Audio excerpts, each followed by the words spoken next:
Today is September the 8th, 2015. I'd like to welcome everyone to the Springfield Township Board of Trustees meeting. Mr. Burning, can we have the roll call, please? Yes, Mr. Burning? Present. Mr. Honolo?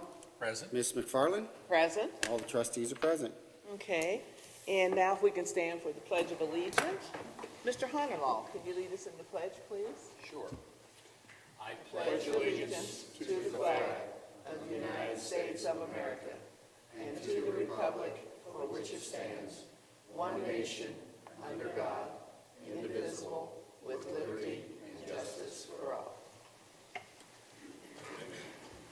Okay. Next on our agenda, we have approval of minutes. Minutes from June the 2nd, 2015, which was a special meeting. Minutes from June the 9th, 2015, which was a public hearing and regular session. And minutes from June the 23rd, 2015, which was a regular work session. Need a motion to approve those minutes. So moved. Seconded. All those in favor? Aye. Aye. Motion carries. Okay. Next, Mr. Burning, our financial report from our fiscal Yes. officer. For the month ending August 31st, 2015, the township expenditures were $1,898,504.44. The receipts were $6,807,448.97. The ending cash balance was $21,166,168.55. This includes all obligations to expenditures, payroll, regular operating costs, ongoing capital improvement projects, and investments. What I need is I request a motion to approve the receipts, warrants, payroll expenditures, updated and current revenues and reports for the period ending August 31st, 2015. Do I have that motion? So moved. Seconded. All those in favor? Aye. All right, and I just want everyone to know that financial reports are available for viewing in the administration office during regular business hour, and most of them are on our website now. That's all I have. Thank you. Thank you, Mr. Burning. Next, we have the departmental action and discussion items. Mr. Henningkamp, our administrator, can you give us an update, please? Thank you, Ms. McFarland. I have a couple of action items. One's actually going to be, there's actually going to be three separate resolutions a little later on our agenda, and these all have to do with actions we're taking with regard to outstanding bonds that the township has. This is an item that we've been discussing, I think back since at least far back as June, maybe even in May during our work sessions, about the opportunity to what they call refund some of the bonds, reissue another portion of the series, and all of that is something that we're just now becoming eligible to do in September. And the reason for it, obviously, is that we are going to save a substantial amount of money for the township. So, like I said, we've been kind of working on this since early summer. Just a little background, township has two series of bonds that are out. There's a 2004 series, which is just under $8 million of outstanding debt, and then there's also a 2006 series bonds, which is about $1,250,000 remaining. And as I mentioned, when you do the bonds, we sold these bonds publicly. They're tax exempt bonds. You have the opportunity to refund them a couple of times during the life of that bond series. We did that once some years back. This is the second opportunity and final opportunity to do that. The earliest possibility for the 2004 bonds is, as I mentioned, in September. Rates are such that it's well worth taking advantage of this opportunity, and that's what we plan on doing. So these three resolutions, the other series, the 2006, are actually bonds that are held by Northside Bank. We were going to simply lump both of that debt into one and do a whole new bond issuance. We did go to Northside. They were willing to reduce the interest rate actually 50%. So currently we're at about 4.6%. Northside has agreed to reduce that rate to 2.3%. And then on the 2004 series, we'll actually go and sell those bonds in the market. But we're anticipating a kind of a blended rate, somewhere probably right in that range, about the 2.3, might even be slightly lower, just kind of depends on what the markets are, what are doing. But altogether, we anticipate savings to the township over the next probably 10 to 15 years of being somewhere in the neighborhood of about $750,000. So roughly, about $70,000 a year. Again, we won't know the exact numbers until they're sold. So the three resolutions, really, the one is to allow for the north side action to take place in the reissuance. The other, so that reissuance will lower the interest rate.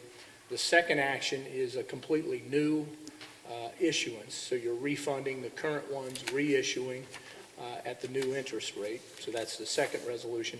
And then the third resolution really sort of pertains to both of those actions, and it is just establishing what's called post-issuance compliance policies and procedures. And what that is that's just establishing how the township will conduct its procedures, its policies in dealing with those bonds. Mostly pretty standard things on what we're doing. So really no action on this part. Those will all come with the enactment of with those three resolutions, but that's what those three resolutions pertain to. I would mention that we are, as part of the new issuance with the refund of the existing 2004 and the reissuance, there will need to be a new bond rating established, and we are scheduled to go to Moody's next week to have that bond rating completed. So something we've been talking about a long time, and finally it's here and we're ready to go. So that's what The timing is right. the timing is right, and Absolutely like I right. said, great opportunity for savings for the township. The only other action items I have is we do have two liquor permits that have come through to the board. The first one is for 6244 Daily Inc. From Volalek Inc., doing business as Quick and Cold. And Chief, I don't believe there's any objection to the transfer of that permit, correct? No, no objection, no. And then I don't know if we want to do these individually Why don't we do or them do individually? them individually. Yes. So just looking for the I'll make a motion for the motion. board that we issue. I'll make a motion that we direct the clerk to send the appropriate letter to the Ohio Division of Liquor Control. I second it. All those in favor? Aye? That's for both of them? No, individual. Individual, First. that's for the first one.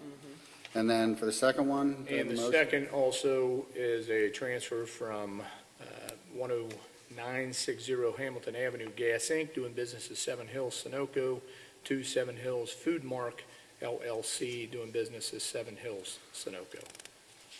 And again, I don't believe there's any objection. No objection. To that liquor permit. As I represent that company, I'll abstain from that vote, so I'll let you two. All right. Just to not. For the motion, I move, so moved.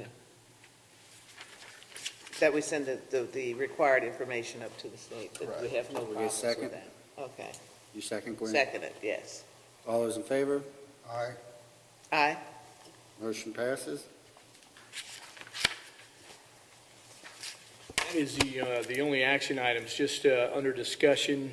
Again, something that we talked about in our work session, and something that I eventually would like to come in front of the board. It may be either October or November meeting, just depending on some of the notifications that we do. But back in 2003, the board approved Resolution 152, 2003, and that established the TIF districts. There's actually two. Both of them are on the Winton Road corridor. The only reason there's two is one of them's in the Winton Woods School District, the other's in the Finneytown School District. And we passed those during a time that was in compliance with state law and all of the limitations regarding not only how they could be set up, but how the proceeds could be used. Over the years, there's been some change in TIF legislation It's not a big difference. It just gives a little bit greater flexibility as to how those funds can be used. It's been, like I said, close to, 12, a little bit going on 12 plus years. So I think this is probably a good opportunity to amend that legislation. And the only purpose of the amendment would be to allow us to take advantage of current law, if the board saw fit to that. As I said, it just gives you a little greater flexibility in using the funds for economic development purposes. The current law limits it pretty much to capital and acquisition related to capital improvements. So really not much change. The current legislation was done in cooperation with both of those school districts. Neither school district will be impacted one way or the other with this legislation. They are currently being made whole. So when we did the TIF, the schools were not impacted negatively, and this amendment will also not negatively impact them in any way. It'll keep basically the exact same formula and the same factor that they continue to be made whole. In fact, this new legislation actually will include the fact that the vocational school, in this case, Scarlet Oaks, will also be made whole. It's a fairly small amount of money that they will get, but that's part of the legislation requires that the joint vocational school in the district also have the same deal. So very little change really in either impact, but it's, like I said, it will give us some flexibility. So we'll be drafting that legislation, and as I said, just depending on timing, there's some notifications as far to the school, but that's something that will probably be on our agenda for the October meeting, at least to take the first step. And the schools are aware of this? Winton Woods is not, but I have had conversations with Finneytown just briefly as we're meeting on a different issue, but we will be notifying Winton Woods. There's a formal notification that they have to get. Okay. And I wouldn't do that formally until the trustees take the action to move forward. And the first step is that the school districts would then get notified of it. So I haven't said anything to Winton Woods just because I just want to make sure that we're actually going to do that, but that won't take place until October. So nothing to do at this point. Okay. Similarly, and this will be an item we'll talk about a little bit tomorrow, there's been some changes to the legislation, state law regarding community improvement corporations. Again, the change is very, very subtle, it's very minor, and really simply adds a little language that adds a little more flexibility as to the relationship between these sort of creating entity or jurisdiction, in our case, obviously the township, and the CIC. Want to formally come back to the board with a cooperation agreement. I think that's something we talked about when we created the CIC. Again, we're not really envisioning it being any different than the way we're using it, but it probably makes sense at this point, now that the CIC is up and running, to sort of formally establish what's the relationship between the CIC and the township. And again, that's a resolution that we'll be working on and be preparing for the October agenda. And there'll be some actions that the CIC will need to take as well. One of the things as we looked at the CIC, and we'll talk about this a little bit tomorrow on their agenda, but one of the things that we looked at is just as we talked about going forward with the 501c3 application, there is some requirements in that application by the IRS that there be certain things included in your code of regulations that we don't have in there, and it just states the purpose of the organization. So we have to make that amendment anyway. This is probably a good time to make some of the changes, and we'll talk about that tomorrow. The only other thing I wanted to mention, and I know we've been talking about this for really about the last two and a half years in one form or another, we are working on a number of what I'll consider to be sort of mid-range plans, kind of 5-7-year plans. All of these plans are in one way or another sort of directly related to what came out of our neighborhood master plan. If the board remembers, that was a very global document that addressed a whole bunch of different things. And one of the recommendations in there were to do more specific plans for economic development, more specific plans on long-term operational funding, more specific plans and detailed plans on infrastructure funding.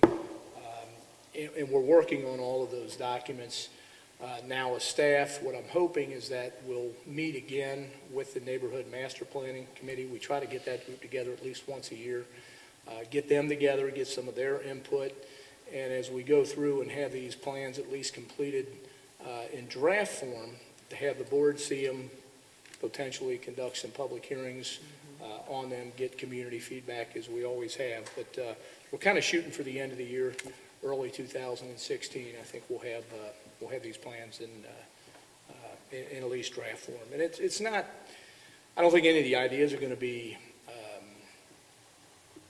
a great departure from any of the directions, just a little bit more specificity and a little bit more detail as to some of the options that will be worth pursuing, kind of looking at how we continue to move forward 5-7 years from now. I think when you look at, when we initially set up the neighborhood master plan, that was one of the concerns that residents had is, we've worked together to collectively create this document, and we don't want it to just go away or we don't have any follow-up. We want to stay on top of it and look and see what the changes are, what the projections are, where are we today, where were we yesterday, where we're going to be tomorrow.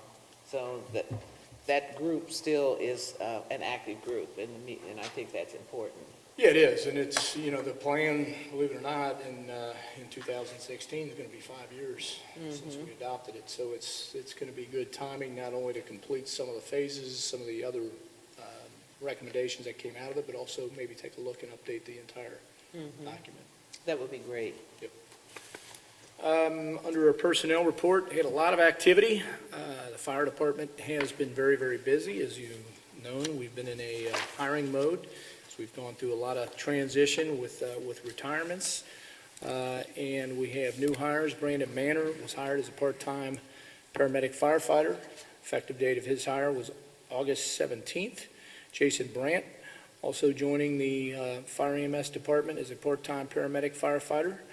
Michael Jones, Brandon, date of hire was August 19th of 2015. Michael Jones, part-time EMT firefighter, also August 19th.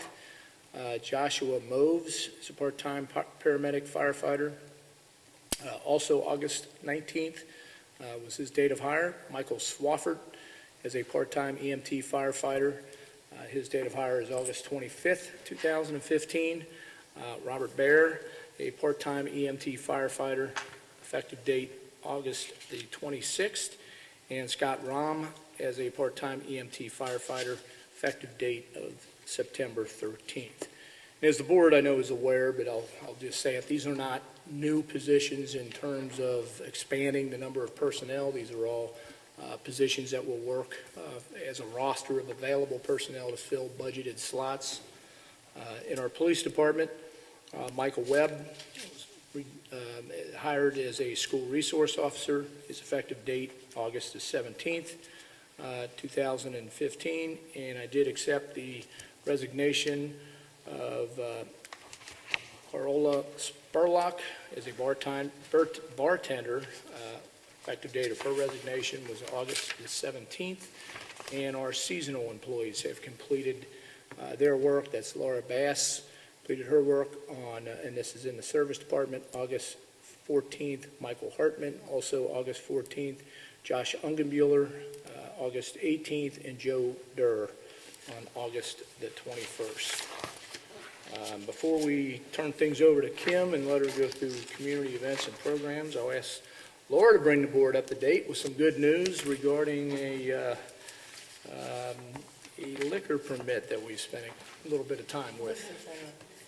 The Chasers permit, we were waiting for our decision on our hearing, hoping we would win the hearing. We didn't get that, but we got the next best thing. We noticed during the time period we were waiting for our hearing, actually in between the two continued hearings, that they really weren't operating.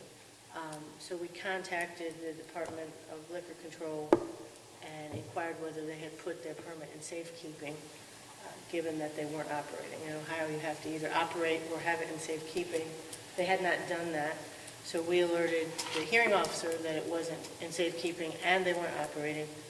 We provided documentation as to that so that we could basically attack it a couple ways. hoping that they would lose their license because of that as well, or at least not get a non-renewal. Not get a renewal. We got notice on August 27th that they did not renew them for the 2015-2016 period as a result of their failure to put it in safekeeping. So it wasn't the victorious win from our hearing we were hoping for, because we really prepped that hearing well, and we're looking forward to winning that. But it gets us the result we want, which is they are not renewed, that business will not open, it cannot open, and that license has been non-renewed, and they cannot get it back in this period. So we are not going to see that business in Springfield Township again. So that gets us what we were hoping for. That is truly, truly a blessing for the business owners in that community. Absolutely. In that strip mall, for the residents as well. And anybody else. And anybody else, all of the above, and the staff as well, because that was really a volatile operation there. And it was just a matter of time before there was going to be even more of a problem there. So I just commend you, all of y'all, for the work that you did. The police department, Laura, all the work that you put in to help make this a reality. And the businesses, I gotta say, the businesses in there were amazing. They did affidavits for us, they did, came to the hearing, which is, they took time out of their businesses and earning their livings, and really kind of put their neck out on the line. Anytime you act as a witness in a case, you're gonna get some people who aren't happy with you. So they really, I gotta say, poor Michaels and, I forget the name of the Mexican. Cancun. They were amazing, they really were, and that helped us a lot. I think had they rendered a decision, we would have won. They're very hard to win, but I think we would have. But you got to attack these things as many ways as you can, and however you get a win is good for me. That's right. Well, Laura, that's great, that's great work, and Chief, I know the police department's got to be very happy as well. I mean, there were times where this one business would drain the resources of not only our township, but adjoining jurisdictions, and we've had shots fired with police officers there. I mean, it was a powder keg waiting for somebody to get killed. It really was. There's no question that someone would have been killed. There were several people that were severely injured, including shot, and it was one of our police officers that actually took on gunfire at one point. And I'd just like to say, too, it was a concerted effort, not with just the police department, but the fire department helped us on a number of occasions, and a number of the county health department and any other agency that we could bring in to attack this problem. We're more than willing to do that. So it turned out in the end very well for us, as well as particularly the businesses in Pleasant Run, as well as the residents. So it worked out really well. And quite frankly, Laura, I wouldn't be surprised that because of the way you tackled that hearing and put up the defenses you did, that had probably, it sounds like they abandoned their license. They were very surprised at the hearing when they came. Yeah. They did not come to the second hearing. They didn't come to the continued hearing. They came only the first, and they had their lawyer and 12 witnesses. Correct. Like that. Yeah. They did not show up to the second hearing, so. Right. Witnesses saying what a great place it was. Yeah. Well, if you recall, we had a couple people here as well, and then when the questions were asked of them, they were not good witnesses. Their responses were not the type of response that you would want to see that type of business in our community. And so it said a lot, what you've done, what you all did, including you had some partnership with all of the jurisdictions and the Hamilton County Sheriff's Department as well, if I recall. And we did have officers from other jurisdictions come and testify. I mean, it really, this was a business that universally people understood was a problem. So we did have some officers who were willing to come and testify. And it was a continued hearing, so we inconvenienced people on several occasions. So I think everyone really pulled together because it was very important that this be closed. That's Job well great. done. Yep. Good news. Yeah. Good news. All right, speaking of good news, Kim, bring us up to date of what's going on in community events and programs, please. We have our annual senior picnic with the communities of Wyoming and Sycamore Townships on September the 11th. That's this Friday. We have 160 people registered for that event. On September the 12th, the day after, the police department is doing their resident document shredding service, and that is going to be held back at the Grove parking lot from 10 a.m. to 1 p.m., and that is a free service for residents. We do ask that they bring proof of residency. On September the 26th, the police department is hosting the medication disposal event, and that is actually going to be held in their parking lot from 10 a.m. to 2 p.m. October the 10th is the biannual fire department open house, and that goes from noon till 4. Arts Connect is bringing the final dinner theater for the year on October the 16th. And then we are also bringing back the Wicked Windows on Winton Halloween window painting contest, and that's going to be run from October the 19th through November the 1st. Residents will be able to vote online and through a hotline.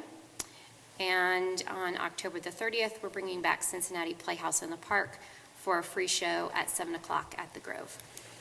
A lot going on. Very, very good. Well, that's really all I have. I know the board has copies of departmental reports, and I will need the board to go into an executive session for the purposes of considering the sale of township property. Okay.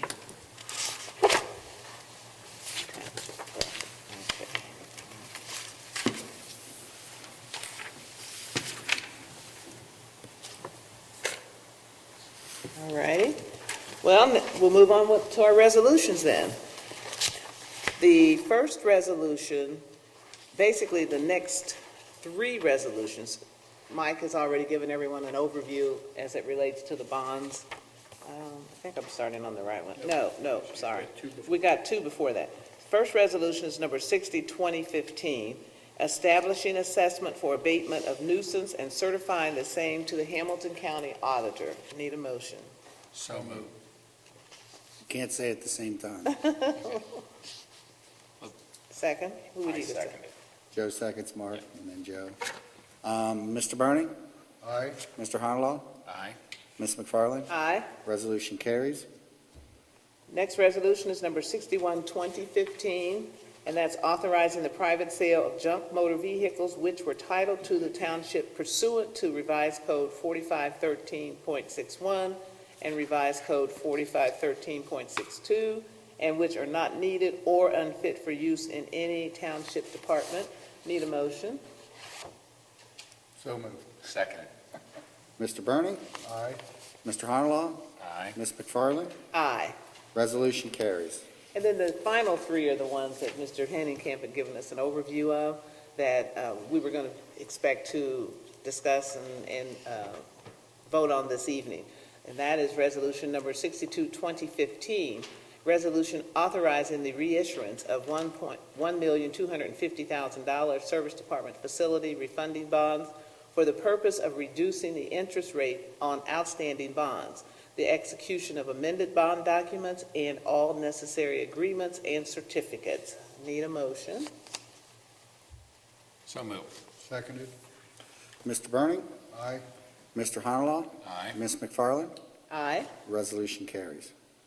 The next resolution is number 63, 2015, resolution authorizing the issuance of not to exceed $7,950,000 various purpose general obligation refunding bonds, Series 2015, for the purpose of refunding outstanding bonds, the execution of a bond purchase agreement appropriate for the sale of the bonds, the execution of a certificate of award containing the final terms of the bonds, and the preparation and delivery of an official statement and other necessary agreements and certificates. Need a motion? So moved. Seconded. Mr. Bernie? Aye. Mr. Honalaw? Aye. Ms. McFarland? Aye. Resolution carries. And the final resolution is number 64, 2015, providing for the adoption of post-issuance compliance policies and procedures for tax-exempt obligations. So moved. Seconded. Mr. Bernie? Aye. Mr. Honalaw? Aye. Ms. McFarland? Aye. Resolution carries. Okay. Any, next, we have old business. Do you have any old business? Old business? Okay. Any new business? None this evening. Okay. All right, I have none. I think we discussed the big event when we had the Seven Hills event with the playground. I think that was in our last meeting. Now on our agenda, we come to the part where we can have opportunities for citizen participation. And if there's anyone in the audience that would like to share with us any information or update or concerns that they may have, we'd ask you to step to the podium. We also request that those in the audience abstain from any discussions during that period of time so that we may be able to hear what the individual is saying. So is there anyone in the audience that would like to step to the podium and address the trustees this evening?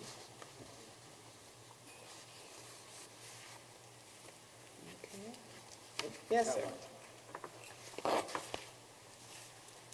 We do need your name and address.